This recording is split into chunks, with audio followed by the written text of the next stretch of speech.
already over. First up, congratulations to the Texas Rangers. Winna played very well. At the end of the day, though, the Diamondbacks, I think they just weren't ready to go up against Texas, and the Rangers showed that in the last couple of games by just shutting them down pitching wise. Yeah, I totally agree. Shout out to Texas, man. Honestly, because at the beginning of the season, I said on one of the episodes, I said, why is Jacob DeGrom going to the Rangers?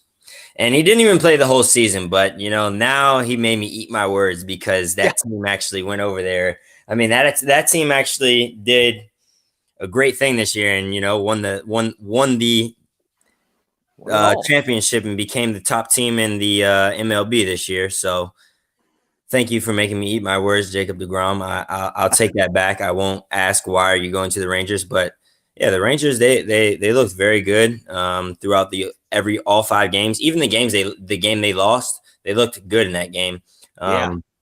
I think that was a pitching duel, the game that they lost. Yeah, so. It was a really pitcher heavy World Series. If you like games with lots of really good pitching, I think at one point the Diamondbacks had a no-hitter going at one point. This was the World Series for you. It was by no means the best World Series we've seen in the last 10 years, and it's not even the best World Series the Rangers have been a part of. Just go back and look at 2011. But it was still a really good series, I think. 2 teams that no one really expected to make a run like this. 100%. Well, I mean, the Rangers, you could kind of see it because at the beginning of the year, the Rangers jumped out to that hot start, and they always and if it wasn't for some late season shakeups, they probably would have won the AL West. But the Rangers were one of those teams that, it was kind of like, oh, the Rangers are going to do good this year. It wasn't like, the Rangers, they're good. It was more just like, oh, okay, they're getting pretty good. But at the same time, them making the World Series and winning it was surprising. The Diamondbacks, though, that was the one that was like, what are you doing here? But credit to them because they played really well. Yeah, they did play well. I just don't think they had enough to compete with the Rangers there. Like, I'm not sure if it was game 4 or game 5. The Rangers' bats were just really, really hot. Yeah, I think it was game 4. Yeah, it felt like the first 2 games, the Diamondbacks were able to keep up with the Rangers. They were really pressing them hard, and it felt like, this is going to be a competitive series. And it still was. It's just that after game 2, the Rangers pitching just shut them down. And I think is what that is really what set the Rangers apart from the Diamondbacks in this series. That their pitching was just on another level. I mean, the depth too. Even Jacob DeGrom didn't even pitch, like you said. He was hurt most of the season. But they had Max Scherzer. They had Nathan Eovaldi. They had Jordan Montgomery. That's one of the nastiest lineups we have seen from a World Series champion in a long time. It's funny because Max actually won the World Series where he started his career because the last game was in Arizona. So, he won they won the World Series game 5 in Arizona, where he started his career at. Yeah, he was come full circle for Max Scherzer. I texted one of my buddies, one of my oldest friends, who's a Nationals fan. I was like, "So, how's it feel seeing Scherzer getting one with another team?" And he said, "I don't care. he got his first with DC. I don't care." I will say this: we can't talk about this because Kylie's not here. If Kylie was able to make tonight's show, we wouldn't be able to talk about this. The Philadelphia Phillies disappointed me. What happened to Ball Go Boom? What happened to the most home run friendly team in all of baseball? Yeah, they collapsed at the wrong time, and I was rooting for the Phillies. You were too. We even told Kylie we're rooting for you guys. Yeah, and to see them lose at home was even more crazy. Like, because that atmosphere is just so electric, and to see the Diamondbacks go in there and do what they did. What was that, game 6 or game 7? I think it was game 6. Game 6 and 7. 6 and 7. Yep. But even that series there, that was the couple games. I think the first 2 games were like a pitching duel, or game 1 and then game 3 or something, because Ranger had 7 strikeouts in a game, and you're right. Ranger had 7 strikeouts in a game, and then the Diamondbacks pitcher had like 6 or 7 strikeouts in a game. When it was like in the same game, so that was a bit of a pitching matchup too, until Arizona's bats got hot. I'm very disappointed in Philadelphia. I did not expect them to lose at all that series.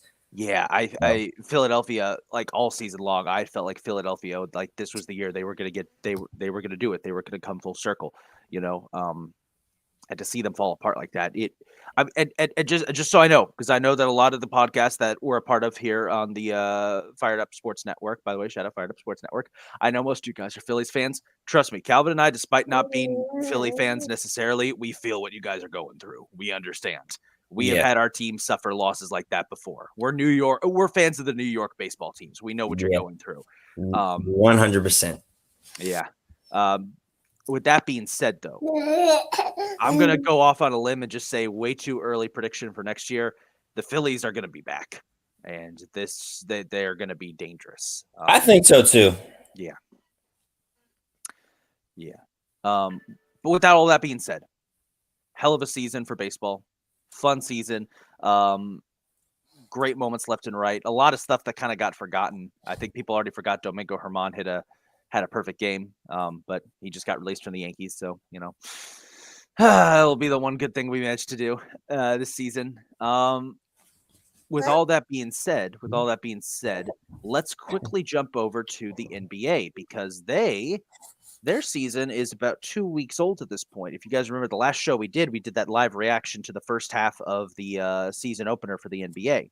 Yep. Fun little attempt there. I think we did a pretty good job. I think just it went pretty well. So let me just take a look at the standings, because the NBA, they've over the last 2 weeks, they've kicked off their in-season tournament. Really quickly, Calvin, what is your take on the courts being used? Because there's been a lot of talk about those. I actually like those courts, to be honest. I think it brings a little bit of like fanciness to the game. So I'm a fan of them, actually. I actually really like them too. I'm not gonna lie.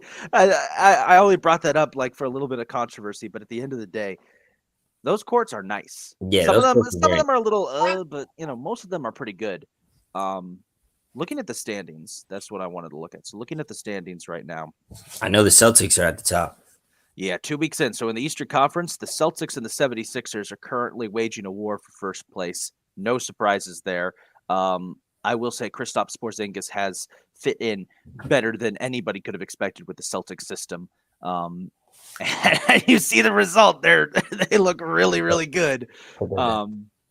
Philly's currently sitting in second. Embiid has been going off every night. I know that because Kylie will 40 something last night, 42 or something.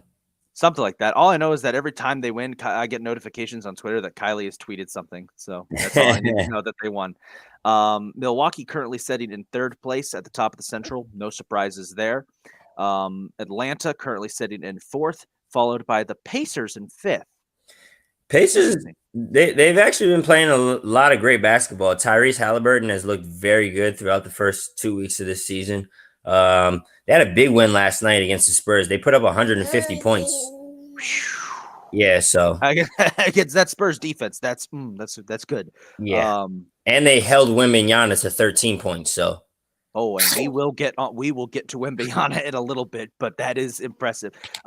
They're also leading their group in the in-season tournament. Granted, there's only been one game played in that in-season tournament so far in that group, which was them playing Cleveland, but still, that should be noted. Pacers off to a hot start. Also off to a hot start, Orlando. There's a reason I took Paolo Banchero in my fantasy team. That boy is cooking. He is cooking. Yeah. Orlando actually looks competitive for the first time in a while. They do. I watched not the game they beat the Lakers, but the game they lost to the Lakers. And even still the game they lost to the Lakers, they took that down to the wire. Yeah. They have been playing really, really good basketball. Those are the top 6 seeds in the East right now. Looking at the teams currently around the bubble, you've got Cleveland at 7. I mean, it's still it's early. There's only been 7 games played, but Cleveland's looking solid. The Knicks, who it's the Knicks. I'm not gonna say anything until we come playoff time. And then Toronto and Brooklyn. That wraps up the top 10 seeds. On the outside, currently on the outside now and struggling, you've got the Heat, who are kind of, I mean, they're off to a bit of a slow start. They did give up a ton of free agents in the offseason, so I'm not surprised. Yeah. Chicago, who, I mean, Chicago is terrible. I actually watched the Chicago game the other night, start to finish, and it was only because obviously I had a sports bet on it. But yeah, Chicago looks terrible. And I didn't even have a sports bet on them. I actually had the bet on the Mavericks. It was for Luka to do something. But yeah, so I watched that game start to finish, and Chicago just, I don't know. Levine looks out of sync. DeRozan looks out of sync. There's been like it's out to the point. He's so out of sync. DeRozan, I'm speaking of, that last year his I'm speaking in a betting term now. Last year his over under was for points to be scored in a game was like 26.5. Right now it's at like 20.5, 21.5. So, he's scoring a lot less than he was last year. The game I actually watched start to finish, I think he was like 4 for 15 at halftime. So yeah, Chicago. The one positive I do see over there though is Vucevic. Vucevic has looked very good. The Bulls, I mean, after the first game of the season, there was that report that they had a players only meeting. That tells you all you need to know about Chicago. I'm surprised they've won 3 games so far. I don't expect them to win much more if they keep playing the way that they're playing. At the bottom, the very bottom of the East right now, we've got Charlotte, Detroit, and Washington. Yeah, Charlotte's looked terrible too. I watched the Charlotte game the other day. Charlotte it's been rough for Charlotte. Detroit, they're still rebuilding, so I'm gonna give them a break. But Washington, though, it's like Washington is falling off big time. Yeah, Washington, I don't know. And Jordan Poole, he's so inconsistent. One night he can give you 30. Next night he'll give you 4 points. I don't know what to say other than just ew. It's just gross watching Washington. I will say though, this does mean cheap tickets for Capital One Arena. It's the one. Oh yeah. Out of this. Looking over at the West, Denver still a monster, still a juggernaut. Joker is still doing what he does best.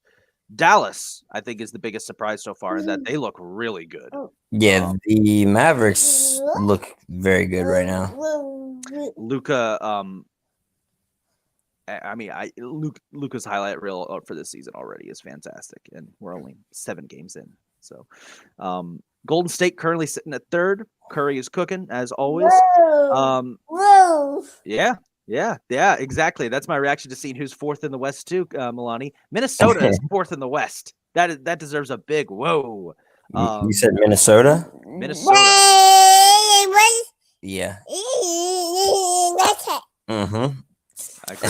I agree. Well, Minnesota's actually looked very impressive. I think Anthony Edwards had like 38 points last night, so he's coming out of his shell a lot.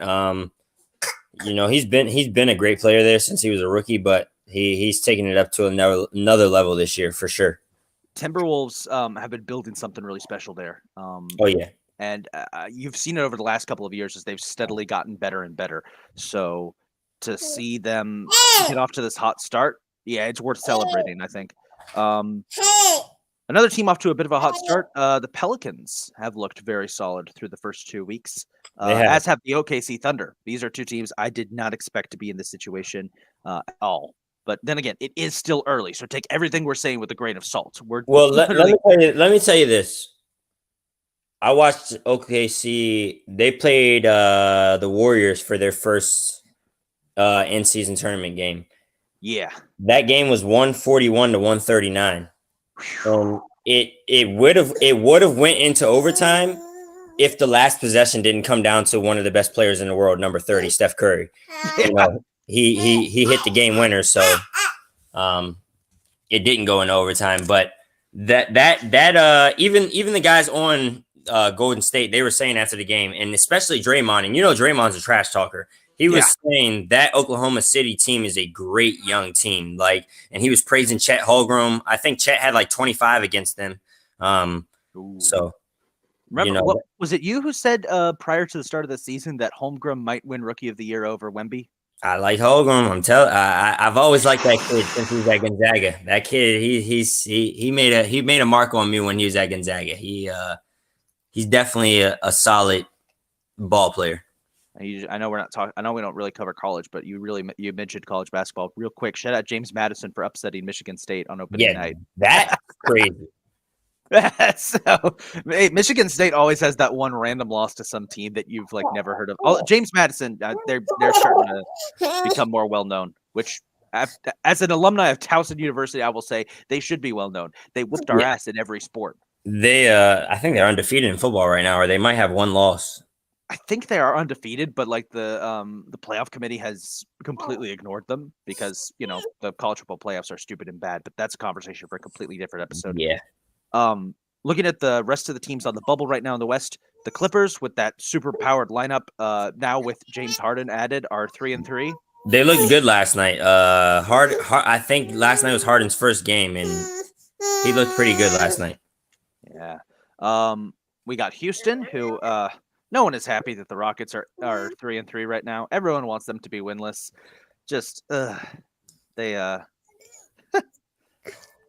It just makes me mad that the team that signed Dylan Brooks is not doing terribly. That makes sense. Bringing up the rear of the bubble currently, Phoenix and the Lakers. I'm not sure what's going on there. I think if we can go back a couple of episodes, I'm pretty sure when we were first talking about NBA, I said the Phoenix Suns were a paper team. I wasn't. You did. Yeah, they're still a paper team to me. I didn't think I know that they haven't had all three of them play together yet, but I still don't think the addition of Bradley Beal is going to do anything. Taking away Chris Paul hurts a lot. That's even off the bench in Golden State right now. He's giving you 8 to 10 assists a night. So that right there, takes away from a lot of things. They got to run a offense a lot different in Phoenix now, not having Chris Paul there. So the spacing is different. Chemistry is different, things like that. Devin Booker's not able to just stand in the corner and take 3-pointers like he was last year and years prior when Chris Paul was there. But not only that, I've watched a couple of Phoenix games this year, and they play too much iso ball. And you can't rely on Kevin Durant and Devin Booker to play iso ball, and then when Brad Beal comes back, I'm sure they'll still do the same thing. You can't rely on those three to play iso ball, and then if they miss a shot, hopefully you get a tipped in offensive rebound or something like that. You can't live and die by that, because at the end of it, you'll just crash and it'll end up killing your season. You said it better than I could have said it, so I'll say that much. I think the Suns, I feel like, are going to get a little bit better. I feel like they'll make the adjustments necessary. I don't know what to say about the Lakers, though. I'm going to say I think the Lakers are just like the Suns. Right now, the Lakers are a paper team because they added a lot of great additions this offseason. Yeah. But just like the Suns, if they can get those guys on paper to get on the same page, then I think they can make a pretty good run and maybe sneak in there as a 6, 7 seed or something like that. So looking at the basement right now of the West, a couple of teams we kind of expected to be down there. Portland losing Dame hurt. Utah, not much there outside of Lauri Markkanen. Memphis is the worst team right now in the West. They're 1-6. Like, my God. Memphis has looked atrocious. I've actually watched a couple of Memphis games this year. They're dependent a lot on Desmond Bane right now, and he can't do it all. There was a game where Marcus Smart scored like 20 points. Jaren Jackson had a couple 25-point games, but they're relying too much on Desmond Bain right now. Hopefully, when Ja Morant comes back, that'll get turned around. But it's just crazy to see because I believe that they have the same team they had last year, besides Dylan Brooks, and they were so good last year without Ja Morant in the lineup. Yeah, I mean, it's weird. It's not a case. It really doesn't feel like a case of a team needing one guy to propel them forward. It's just hard to say what's happened to Memphis. There are two teams down in the basement I do want to talk about real quick. First up, Sacramento. I think it's a similar situation to Phoenix and Los Angeles. Off to a slow start. They should get better. Yeah. And then San Antonio. I've saved them for last for one reason and one reason only. He's like 7 feet tall and he's exceeding expectations. Holy shit, Victor Wembanyama is incredible. Yeah. I mean, pardon my French, but because he's French, Victor Wembanyama is incredible. No, 100%. I agree with you. And the first night of basketball, I was actually like, I don't know. Then he came back out that second night, and I was like, all right, let me shut up. This guy's legit. Yeah, it's just he's bulked up a bunch from the G League. You know, he's unstoppable. Like, yeah, and the Spurs at the moment, they're getting off to a slow start because they're still trying to figure out team chemistry. From what I've seen, you know, they're still trying to adjust. But right now, their strategy is very simple: just get Wemby the ball, just get him the ball. Yeah. He's going to score. I watched him dunk a ball outside of the paint the other day, and I was just like, this kid is ridiculous. You can't do that. He's incredible. Let me pull up the stats real quick. I do think he's leading them in points. If he does the Giannis regimen and gets to about 240 at 7'4", he's going to be absolutely more unstoppable than he is right now. He's currently averaging 19 points a game, 8 rebounds a game, 1 steal a game, and 2 blocks a game. He's leading them in every category except for assists, where that belongs to Trey Jones. But you know. Yeah, but remember when Giannis was very like lanky when he came into the league. He was, and now he's gigantic. So if Wemby gets to that, then I just don't see anybody stopping the Spurs for a very long time once they get that team chemistry together. And you can see it. There's flashes of it. The Spurs, the Spurs haven't been terrible. It's just that they're finding their way so far. Yeah, Keldon Johnson, Devin Vassell, Trey Jones, all young guys. So they'll grow together like the old Spurs teams did. Yeah, they tomorrow night they're gonna be on national TV in New York for Wemby's Madison Square Garden debut. I'm gonna watch that, even if it's the Knicks. So shout out Knicks. I love antagonizing the Knicks because some of the guys who watch this podcast who I'm friends with are Knicks fans, and I just love pointing that out just to annoy them. Anyway, why are you? So that'll wrap up the NBA. Let's move on to football, where we're going to spend the majority of our show. By the way, folks, if you guys are enjoying today's show, go ahead and hit the like button. As you can hear, in the language of in toddler language, Melania is saying, hit the like button and subscribe. She's I don't know what she's doing over here. She's entertaining herself. Hey man, she's don't tell Kylie, but she's contributing to the conversation. We found a firm replacement, Kylie. I kid. Please don't kill me at work. Anyway, so the NFL, we're at the halfway point of the season. It's weird. We're halfway done. It makes no sense. And the guy who has impressed me the most, I mean, besides Lamar Jackson, obviously, but the guy who has actually impressed me the most in the halfway point of the season here is CJ Stroud. Oh, of course we're going to talk about him. Okay. Well, CJ Stroud has looked phenomenal. Go ahead.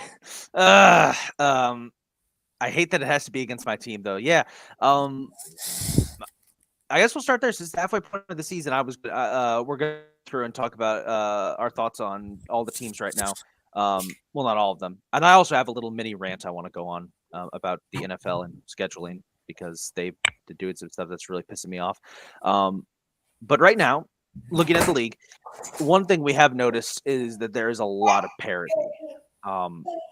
There are a handful of really, really, really good teams.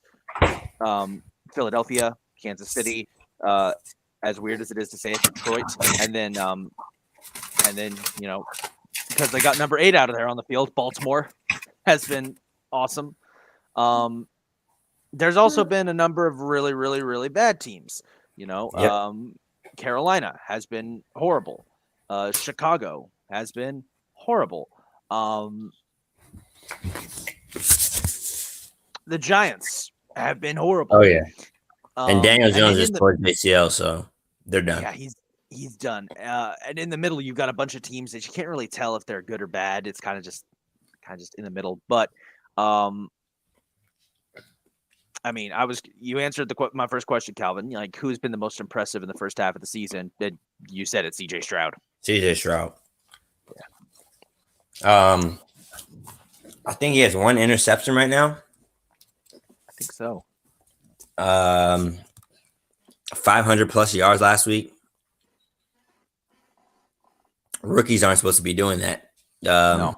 So he's definitely learning the system fast. He has made the transition well from college to NFL. You don't see a lot of rookies make that transition so fast from college to the NFL. And then on top of that, we don't really see Ohio State quarterbacks succeed in the NFL. I'm still here. I feel like Ohio my camera off for a second. Go ahead, Calvin. I feel like Ohio State and Alabama, other than, now we have Hurts and Tua, but before Hurts and Tua, Alabama and Ohio State, they weren't really big for bringing quarterbacks into the NFL and then progressing and stuff like that. But CJ Stroud has come into the NFL and really, really impressed me. You're right. Like, I just hate that some of his best performances have been against my teams. Yeah, and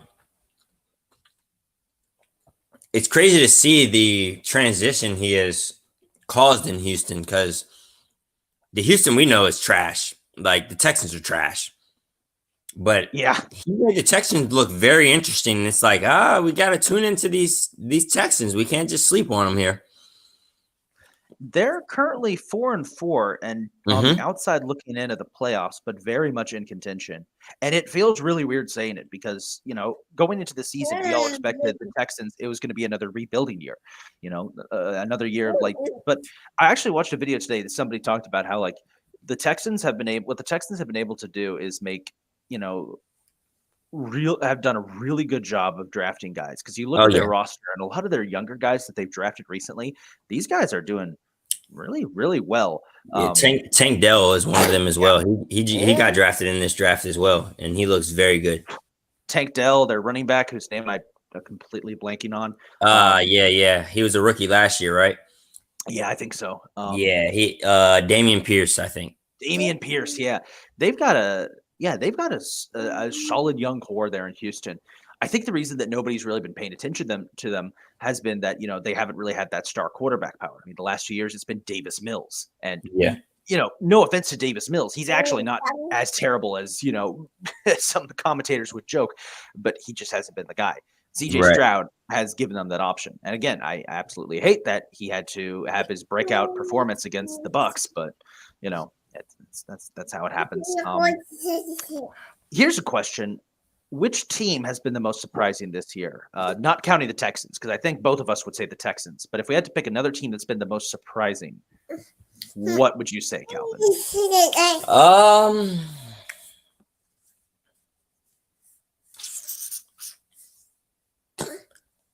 I can't say Detroit, because I actually kind of expected Detroit to be good this year. I think we all did, yeah. Let me see. Give me 1 second. I'll go ahead and say this. For all the wrong reasons, the biggest surprise to me has been San Francisco. I could have sworn that this team was going to be, borderline undefeated, crushing all their opposition. They've lost 3 straight. and no longer looked like the powerhouse that they were at the start of the year. That has definitely been like the opposite surprise team of the year for me. I think if I had to pick one team like for like a positive good team that surprised me this season, I honestly would say Cleveland. I absolutely hate who their quarterback is, but the Browns defense is one of the best in the league. They have been shutting down teams left and right. Most of their games are low scoring. They have had very few shootout games where they've allowed their opponents to score a ton of points. They're currently sitting in a playoff spot. I don't think a lot of people want them to make the playoffs because Deshaun Watson is their quarterback. And trust me, I understand completely, and that is warranted. But they have been high key, very, very good this year. They're going up against a real test this year because they got to play Baltimore in Baltimore.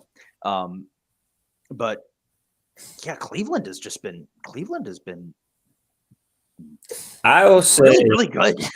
Yeah, I can agree with that 100%. I mean, it's not really disappointing to me, but probably disappointing to the rest of the football world because they praise this guy for whatever reason. I think he's fraud as hell, but I think from the disappointing standpoint, you had to say Buffalo. 4 losses already at this point of the year. Yeah. Coming into the year, they were Super Bowl favorites. Josh Allen's the the MVP favorite. I think the guy's fraud as hell, but that's a conversation for a different episode.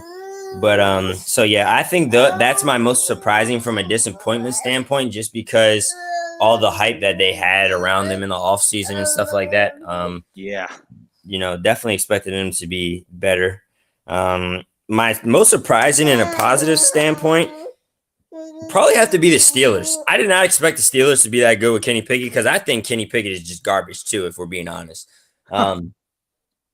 But so I because of Mike Tomlin, I knew they would probably have a winning record and finish the season probably 9-8 or something like that, just because of how great of a coach he is, and he brings that discipline to a team where they can win disciplined games. Like that game that they won against Baltimore, that was a disciplined win.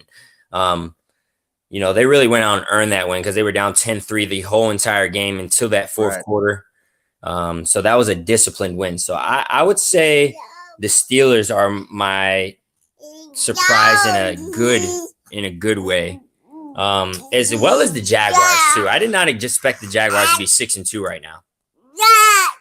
I will agree with the Jacksonville. I thought that they would win the South, but I didn't think they would be in this position. I thought it would be a lot more uglier. They've been convincingly beating teams. Yeah. You're right on Buffalo. You've hit the nail on Buffalo though. But go ahead on Jacksonville. Yeah, no, it's crazy with Jacksonville. Because like you said, I expected them to win the South because the South is garbage. But the way that they're winning, like you said, like they're beating teams significantly. They actually beat Buffalo significantly, and that the London seems to be their second home because I don't think they've even lost a game in London ever. I'm gonna have to check that. I need to fact check that. But if that's the case, then no wonder the NFL's trying to move him to London. Yeah, it's either they haven't lost a game in London or they lost one game in London since they've played in London. I think they've played like 6 games in London at this point. But yeah, Jacksonville has looked very, very good. What were you gonna say on Buffalo though? Oh, I was going to say that you were right about Buffalo. Yeah, Bills are massive frauds. I mean, I remember I was watching the Bengals game on Sunday night, and man, the only thing I could think about watching that game was 40's going to have a field day going off about the Bills. But yeah, on the topic of the Steelers, though. The Steelers are a weird team because on the one hand, they keep winning and they're in a playoff appearance, but on the other hand, their fans are not happy at all. Every single game, it's fire Matt Canada chance. Hell, Chris Boswell, the Steelers kicker, literally got caught on camera getting in Matt Canada's face after their win last week. Who did they beat last week? Over the Titans. When they beat the Titans last week. Because Matt Canada was celebrating with the team, and Chris Boswell just out loud, just straight up, we didn't win because of you. We didn't win because of you, buddy. It's like, goddamn, even the team hates this guy. Pittsburgh is just so weird to me because of that. Because no one can say for certain if they're actually going to, if they're actually going to keep this momentum up. They're not winning games convincingly because they're barely scoring any points. But they keep winning because that's just how the Steelers are. Yeah, we'll see how the rest of the season plays out, though. I had to mute myself real quick there. All right. Let's see. So, we're halfway through the year, obviously.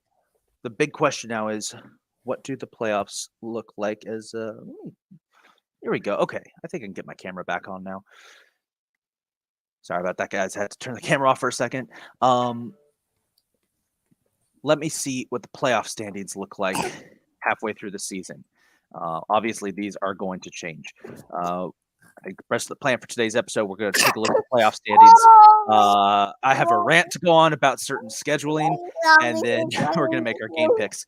Right now, playoff standings look like this. In the AFC, the Chiefs have the first round bye. The Ravens would host the Bengals. The Browns would play at Jacksonville, and Pittsburgh would play at Miami. As you can see, all 4 teams from the NFC North would be in the playoffs at this point, which is kind of absurd. Yeah, the AFC North is, I don't know, that's definitely one of the hardest conferences. I mean, over the last couple of years since Lamar's got there, Baltimore's dominated it, but even still, that it's, you can expect a very tough game out of those games every time a division matchup comes. I think they all have to play each other at least once more. So it's going to be a lot of fun. As for the NFC, Philadelphia would get the first round bye. And then the first round playoff matchups would be Minnesota at Detroit, Dallas at San Francisco, and Seattle at New Orleans. Real quick on Minnesota, Kirk Cousins did tear his Achilles. He is out for the year. I'm so sorry, Calvin. Your MVP pick did not make it to halfway. It sucks because they were just getting on track too. They were. They had started to actually show a lot of life. But having looked at the playoff standings, I need to go on a rant real quick. So bear with me here. Over the offseason, the NFL made notice that they have the last couple of years, some of the matchups they've had for primetime games haven't really been that good. Certain teams have been favored more than others. And the NFL, I guess, made some decisions to try and change that this year with the announcement that they're going to start flexing Thursday night games in case a matchup isn't looking that good. So, Calvin, explain to me why this week the primetime games are Carolina at Chicago, New York Jets at Raiders, and Broncos at Bills. New York Jets at Raiders is probably the funniest one to me. The Jets are on primetime for half of their remaining games. The Giants are in primetime for a bunch of remaining games. The Broncos have a bunch of primetime games coming up. That Thursday night game, what's up with that? This season, we have seen some of the worst matchups imaginable for our primetime football games.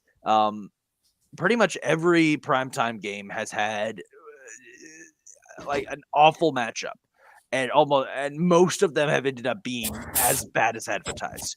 For example, last week we had Chargers and Jets on Monday night. Yesterday, that was bad. No one wanted that. Nobody wanted that at all. 2 weeks ago, we had Lions Raiders. And then Chargers, we had the Chargers and the Bears. Why are the Chargers on primetime so much, NFL? What's up with that? Let me go back to week 7. Actually, week 7's primetime games were good, so we'll give them a break. Kansas City and Denver on Thursday Night Football. Why are the Broncos on Thursday Night Football? Why were the Giants on Sunday Night Football? All right. If the NFL was all like, we're going to start flexing games so we will give you guys bad matchups, why are all of our primetime games down the stretch either some combination of the Jets and Chargers? By the way, the Jets and Chargers are playing each other on. Well, they actually just did. I forgot they played each other last week. Why are they? Why is some combination of those two like our primetime matchups? Why is Panthers Bears not been flexed off of Thursday night this week? You know, why are the Giants still getting primetime games down the stretch? You know, at some point the NFL has to say, look, these teams are not as good as we thought they would be. You know, they've been hit by injury, but the injury bug, they're just bad.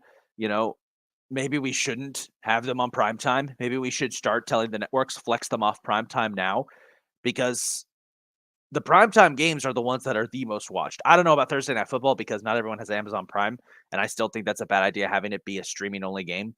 Not everybody has that. I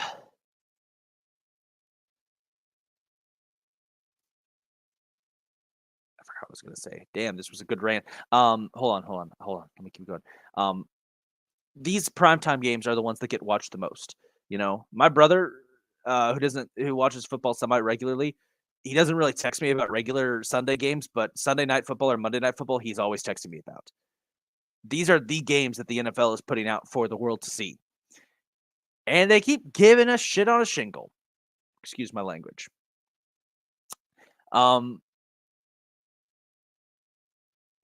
What is the end game here, NFL? What is the end game about forcing us to watch these atrocious matchups? How much money?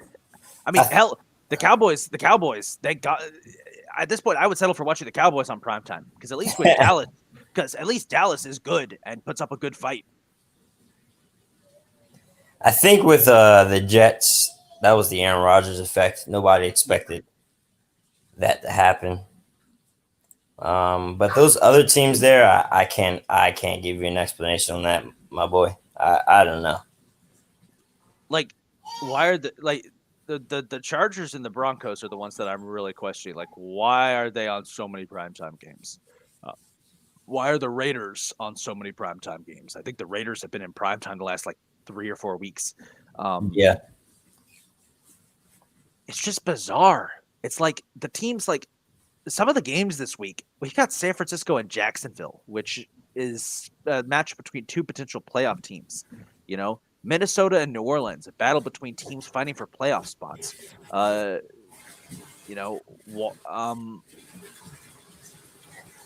Cleveland and Baltimore. Why aren't these games being flexed to primetime? These are the kind of games that would be perfect for primetime. Cleveland-Baltimore is an AFC North rivalry game between two teams that hate each other. You know, Cleveland hates the Ravens because the Ravens are the old Browns. You know, Baltimore hates Cleveland because they're small and insignificant in their way. You know, why is that not in primetime? That would be perfect for primetime. That would be the perfect type of smash mouth football for the NFL to promote. And yet somehow the NFL has decided that watching the Bills blow out a terrible Broncos team is going to be perfect for Monday Night Football. Or that watching two of the worst teams in the league in Chicago and Carolina play with subpar quarterbacks on Thursday night. It's just atrocious. Even the international game matchups, like this year, they've actually been better. But still, I mean, this week it's Colts-Patriots. I don't want to watch Colts-Patriots was fun to watch 2 decades ago. Now it's just a sad reminder that these teams used to be really good, and now they're shit. Excuse me.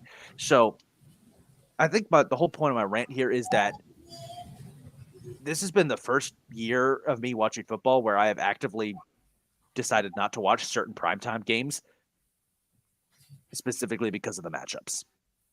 And I think that's kind of damning when you got football nerds like myself straight up saying, I don't need to watch Thursday Night Football this week.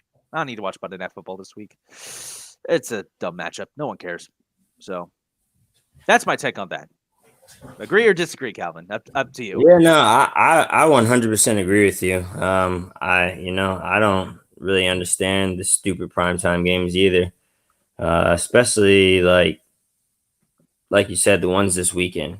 It's just atrocious. Like, just doesn't even make sense. And then we keep, it's like we keep them, and we're at the point in the season now where we should be flexing games. So yeah, like you said, with why aren't we flexing Baltimore, Cleveland, and stuff like that? That should be flexed immediately. Like, those are two great teams right now in the AFC North. Baltimore the last 2 weeks I think has put up 30 plus in against Seattle and the Lions. Yeah. So Baltimore, you got a very high powered offense. Sorry, Milani's taking a bath, screaming in the background. But It's all good, man. Baltimore, you got that high-powered offense, and then Cleveland, you got that great defense who's barely letting up any points. That's a matchup that people want to see, especially it being a division game as well. So yeah, the NFL definitely has to do better. That's for sure. I kind of see why they put some teams like the Giants on primetime so much, because it's a location. It's New York City. They're going to get a huge amount of people tuning in. Or why they have certain matchups. Like, I can kind of see some of the matchups this week of why they would have made sense. Panthers Bears. It would have been Bryce Young versus Justin Fields. Well, it's not going to be. Broncos Bills. I guess the NFL was hoping the Broncos would have figured it out by now. Well, they haven't. I think there should be an option that you can flex within the week if need be. Maybe not Thursday Night Football because that's on such short notice. But the NFL owes it to us. We deserve good product, and we're not getting it with these primetime matchups this year. With all that being said, though, now that it gets dark at 5 p.m., we basically can think that the late games are primetime games. So, yeah, don't worry. Everyone will be able to celebrate watching Giants Cowboys in the late afternoon slot this week. God, this is a great way to segue into this week's game picks, because man, there are not a lot of good. There are like 3 or 4 good matchups this week, and then a bunch of just not fun matchups at all. But let's get it over with, Calvin. Start on Thursday Night Football. Panthers Bears, the ultimate tank bowl. One of these teams is getting Caleb Williams probably. I'm gonna go Panthers. You going with Panthers? Actually, I'm gonna go Tyson Bagent and the Bears. Yeah, Tyson Bagent actually hasn't been horrible, all things considered. And the game he played against the Saints last week convinced me that, okay, this kid, he's not terrible. So I'm going with the Bears to win this one. I mean, Carolina looks lost. They really don't know what they're doing. Bryce Young had the worst game of his career last week against the Colts. Give me Chicago to win this one. Second game in Germany, Patriots Colts. Good old a classic rivalry. Hate saying that a rivalry that emerged when we were kids is now classic, but yeah, I'm taking Indy to win this one. The Patriots are hot trash. Yeah, Patriots are garbage right now. Let's talk about the big game of the week. Browns Ravens battle for first place in the AFC North. Cleveland's defense is going to be tough, but Baltimore's defense has emerged recently as one of the league's best. Geno Stone is trending towards winning Defensive Player of the Year with how many interceptions he gets. So I'm going to go ahead and take the Ravens. And Calvin, I know what you're going to say. Go ahead and say it. As long as Ace on the field, you know who I got. There you go. Houston, Cincinnati. This is an interesting one. Bengals finally have come alive. Joe Burrow has woken up, playing good football, going up against a Texans team that's coming off a thrilling win over the Bucs. Probably the surprise of the season. This is going to be a close one. I think Cincinnati pulls off the win here, but Houston's going to make this really close, like uncomfortably close for Bengals fans. Wait, Bengals versus who? Sorry. Texans. Whew. I think both quarterbacks definitely go over 300 yards, but I'm gonna. I don't know. Joe Burrow and the Bengals are getting hot at the right time. I'm gonna give it to Joe.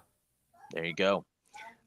San Francisco and Jacksonville. This game, somebody used AI to predict the next 40 Super Bowls, and this was the one they predicted for this year, being Niners and Jags. Which, I don't know how I feel about that matchup.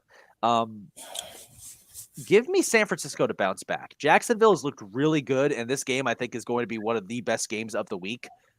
But I think San Francisco is going to bounce back this game. They're coming off the bye. They're refreshed. And they have Chase Young now. Yeah, and they have Chase Young now. Yeah.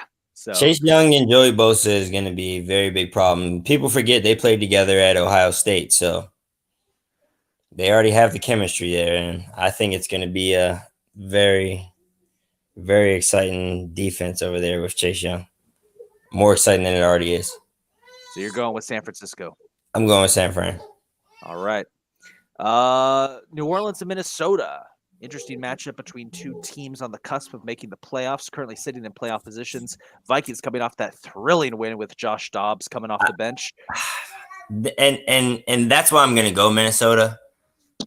I think I'm biased with Minnesota just because I love Kirk so much. But that guy Josh Dobbs is a ball player, man. I watched a video of him learning the cadence on the sideline at halftime last week. Like, he hadn't even been there for a week yet, and he came out and did what he did. Led them to a second half comeback to win that football game. And I think Minnesota's going to have something special going over there when Jefferson comes back, because Josh Dobbs showed us that he can play with this team here. So I'm going with Minnesota. I'm going to agree with you just because I don't want to root for the Saints. Is Melania okay over there? Yeah, she's doing good. She just has a slight cough right now. All right. Steelers Packers. What are we picking for this one? I'm going to go Steelers. I'm not impressed with the Packers at all. I agree. I mean, as much as hashtag fire Matt Canada, but Steelers defense is phenomenal. As long as that defense keeps playing the way it's playing, Green Bay hasn't looked impressive at all in the last couple of games. Titans and Buccaneers. This game kind of scares me as a Bucs fan. Will Levis has looked okay through 2 starts. The Bucs, meanwhile, coming off a very rough loss where we had the victory in our grasp and lost it within seconds. I think that Tampa Bay will bounce back with this, and I'm going to have to go with my boys, but I would not be surprised if Tennessee pulls an upset and gets the win. I'm going to go Tampa Bay as well. I don't think Tennessee pulls an upset, and the reason I say that is because we don't really know what we'll get out of Will Levis yet. First game he comes out, he has 4 touchdown passes, 3 to DeAndre Hopkins, but last game he comes out, DeAndre Hopkins only has 4 catches the whole entire game. So it seems that if you take DeAndre Hopkins away from that offense, Will Levis doesn't know what to do yet. I think the first game he was just being, with the Falcons defense not being as good as the Steelers defense, he was able to just say, like those memes, fuck it, Devontae's down. I mean, DeAndre's down there somewhere. That's kind of how it was game 1. He couldn't do that game 2 because they had a safety, they had a corner, and they had a linebacker triangling DeAndre Hopkins there. I think the Bucs will come out and probably take a page out of Pittsburgh's book and do the same thing, take away DeAndre Hopkins and make Derrick Henry beat them, which is, still something that can definitely beat a football team because we watched it in Tennessee for a couple of years. But I don't think it'll be enough because the Bucs defense is not atrocious. Yes, they did let up 500 plus yards last week, but you guys got some injuries right now. And overall, though, you guys are, good defense, a better defense than Tennessee's defense. And your offense, I think, can put up a lot more points due to the chemistry that you guys have there. Like, Will Levis doesn't have the chemistry yet that Baker has with those guys on the Buccaneers. So I agree with you. You basically hit everything on the head there. Next up, we've got Atlanta at Arizona. I'm just going to say we both pick Atlanta for this one and move on. Oh, yeah. Taylor Heineke starting now. I like my boy. Detroit at Los Angeles, probably the most interesting of the late games. The Chargers, that is. Okay, I was gonna say Rams or Chargers. Rams are on bye this week, so it is the Chargers. Give me Detroit. I'm gonna go Detroit too. Chargers got a win last night, but they still they don't really impress me too much. It's the Jets. I don't. It's the Jets. You beat the Jets. They beat the Jets. What am I supposed to be? Surprised? Excited? No. Giants, Cowboys. I'm going Cowboys by 40. Ew. First.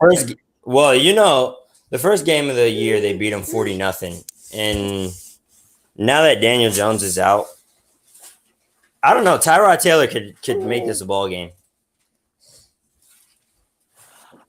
if he plays, because he's hurt too. It could be. Yeah, I forgot Tyrod is hurt as well. So It yeah, I don't. could I'm be never mind. I'm going Cowboys by 40. Cowboys by 40. could be Tommy DeVito who starts. Commanders and Seahawks. What do you think, Calvin? Is Washington gonna pull off an upset? We did see the Seahawks come up a pretty embarrassing loss. Seattle will take this one. It was nice to see Washington get back into the win column this week, but I just don't think they have enough on defense to stop that Seattle offense. Anybody watching that bets DK Metcalf 100+ yards, that's a lock for sure. We just don't have the DBs to hold that guy. I'm going to go ahead and say Seattle will get the job done on this one. Yeah. Knowing Washington, though, they might make it close. Who knows? I hate going against my guys, but Seattle definitely probably get it good. Sunday Night Football. Jets Raiders. Just, my God. Why, though? I will complain. I'm going to go Raiders. Yeah, Raiders. The Jets are weird in that they kind of they do seem to play well when they want to. They did have that winning streak, but it's the Raiders. It's the Jets. It's the Jets. I can't trust the Jets at all. I can't trust the Jets. Yeah, So, not only that, I think the Raiders are going in a different direction now. Antonio Pierce head coach. Yeah. So I think they are having a culture shift over there as well as a discipline shift. And I just think they'll be a lot better than what they have been with Mike McDaniel. I mean, not Mike McDaniel, Josh McDaniel. Here's my question: does Josh McDaniel go down as one of the worst head coaches in NFL history? Yes. Yeah. Because even his old players, there was one of his old players from Denver, and you remember when Denver had started like 6-0, and then they got caught cheating or whatever, and then they were trash after that. And Yeah, his old players are saying like when they were 6-0, they were like, damn, this dude's a mastermind. But then they found out, why he knew all of what everybody was running in this, that, and the third. And they were like, damn, this dude's an idiot. I didn't even know they were. I got to look that up. I didn't know they were cheating. That's why they got so good. I thought it was just a fluke. Yeah, no. He was stealing like signs and signals and stuff like that. So he knew like opposing teams' things. Huh. Guess he was a scumbag. Let's wrap up the picks with the last one. Monday Night Football, Bills, Broncos. I'll take Buffalo to win, but listen, knowing Buffalo, they're probably going to do something stupid, and Denver's going to make it uncomfortably close. Are they in Buffalo? They are in Buffalo, and it is November, so snow is always a factor. I'll give it to Buffalo just because they're at home, but like you said, Denver will probably make it close because Josh Allen throws at least one dumbass interception a game. Like an interception that's not even supposed to be thrown, he'll throw it. As I will say for experience, Tom Brady did that with the Bucs on a weekly basis. Like, so I know exactly what that feels for Bills fans. Yeah, no, Buffalo should handle business against Denver, but like you said, Josh Allen will do something, have a dumbass moment where he loses brain cells, and it's going to be hilarious. He's so that being said, we do need a trap game for this week, so I will say this could be my trap game pick if the Broncos just happen to fuck around and accidentally beat Denver. I mean they fucked around and accidentally beat the Chiefs, so hey, Mahomes had the flu. Not everybody could be Michael Jordan. Okay, that's funny. Not everyone could be Michael Jordan when he has the flu. Anyway, with that being said, guys, we are past the 1 hour mark, so we are going to call it quits for today's episode. As always, Beer Batter Sports is a proud affiliate of the Fired Up Sports Network. You can follow us on all of our socials at @bbsports_pod. Go check out all the other podcasts on the Fired Up Sports Network, especially our friends over at Bell Smashers, Kylie's podcast about the Phillies. And check out our Twitter bio for merch. Just saying, holidays are coming up, and a Beer Battered Sports sweatshirt's only about $45, which is kind of cheap when you think about sweatshirts. Just saying. Just put that out there. Anyway, we will see you guys next week. Again, we'll let you guys know if there's any changes to the start time. We're going to try and do Tuesday nights. but we might have a little surprise coming up for you guys. So just keep your eyes peeled. Just let you know about a new contributor. With that being said, we will see you guys next week. Everyone, peace. We are part of the Fired Up Sports Network of shows.